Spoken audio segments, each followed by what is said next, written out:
आगामी विधानसभा निवडणूक ही प्रतिष्ठेची झालेली आहे। प्रत्येक पक्षातून आपल्या उमेदवाराची छाननी जी आहे ती केली जात आहे। याशिवाय विरोधी पक्षातील उमेदवार आहे त्याच्या पराभवासाठी कशा प्रकारे रणनीती आखता येईल याची सुद्धा पडताळणी केली जाते। अक्षरशः प्रत्येक पक्षाने कंबर कसलेली आहे आगामी विधानसभा निवडणूक, कारण ही प्रतिष्ठेची झालेली आहे आणि अशामध्ये भाजपकडून सुद्धा अनेक पावलं टाकली जात आहे। नुकताच भाजपकडून माजी खासदार आणि भाजपचे ज्येष्ठ नेते किरीट सोमय्या यांच्यावरती निवडणूक संपर्क प्रमुख पद जे आहे ते सोपवण्यात आलं होतं। मात्र हे पद स्वीकारण्यास किरीट सोमय्या यांनी नकार दिलेला आहे।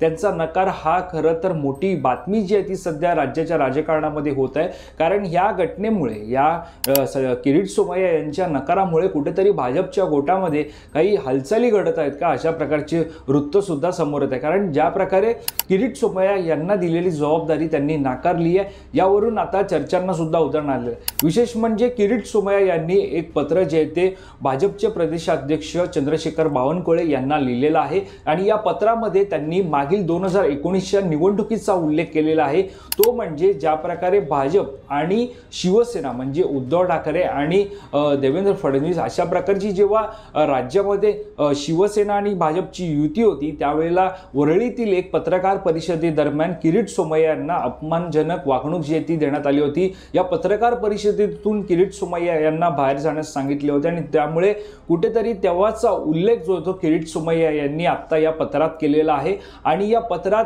अशा प्रकारचा उल्लेख करत रावसाहेब दानवे यांना सुद्धा त्यांनी म्हटलंय की माझी परवानगी न घेता किंवा मला न विचारता तुम्ही अशा प्रकारे माझं नाव या पदासाठी पुढे करणं हे अपमानजनक आहे आणि वारंवार माझा असा अपमान करू नये असं सुद्धा त्यांनी या पत्रात किरीट सोमय्या यांनी म्हटलंय। याशिवाय विशेष म्हणजे आपण पाहतोय की मी 2019 पासून सर्वसामान्य म्हणून पक्षातील कार्यकर्ता अशा प्रकारे काम करतोय, यापुढे सुद्धा सर्वसामान्य कार्यकर्ता म्हणूनच पक्षात काम करीन, पक्ष जे सांगेल ते काम करत राहील। मात्र या कमिटीमध्ये जे आहे ते मी नाही आहे अशा प्रकारचा घरचा आहेर सुद्धा किरीट सोमय्या यांनी भाजपला दिलेला आहे। त्यामुळे किरीट सोमय्या यांची एकीकडे नाराजी पाहता आता ज्या प्रकारे त्यांचं खासदारकी पद जे आहे ते 2019ला होतं ते ज्या प्रकारे पाहतोय की 2019च्या निवडणुकीदरम्यान किरीट सोमय्या यांना खासदारकी जी आहे ती रद्द करण्यात आली होती।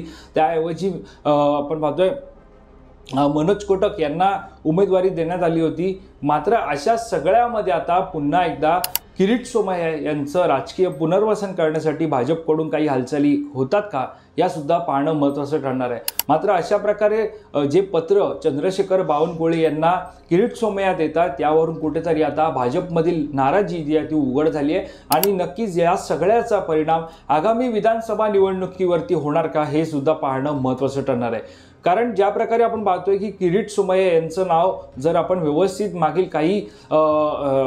काही वर्षांनी राजकारणात पाहिलं तर त्यांनी विरोधकांच्या नेत्यांना जे आहे ते खटाडून जागा केलेलं आहे। कारण विरोधी पक्षातील प्रत्येक नेत्यावरती भ्रष्टाचाराचे आरोप असतील किंवा मनी लॉन्ड्रिंग असतील किंवा काही घोटाळे असतील, हे सगळे बाहेर काढण्याचं काम जे आहे ते भाजपचे नेते माजी खासदार किरीट सोमय्या हे वारंवार करत होते। पक्षाने तशी जबाबदारी आमच्यावरती सोपवली होती असं सुद्धा किरीट सोमय्या यांनी सांगितलंय। मात्र आता जे पत्र समोर आलेलं आहे या पत्रामध्ये त्यांनी खरं तर हे पत्र माजी खासदार रावसाहेब दानवे यांना लिहिलेलं आहे आणि अशा परिस्थितीमध्ये हे पत्र चंद्रशेखर बावनकुळे यांना लिहिल्यामुळे राज्याच्या राजकारणामध्ये भाजपच्या गोटातील चर्चा सुद्धा समोर आली आहे। त्यामुळे ही एकीकडे किरीट सोमय्या यांची नाराजी भाजप पक्ष कशा प्रकारे दूर करणार हे सुद्धा पाहणं महत्त्वाचं ठरणार आहे।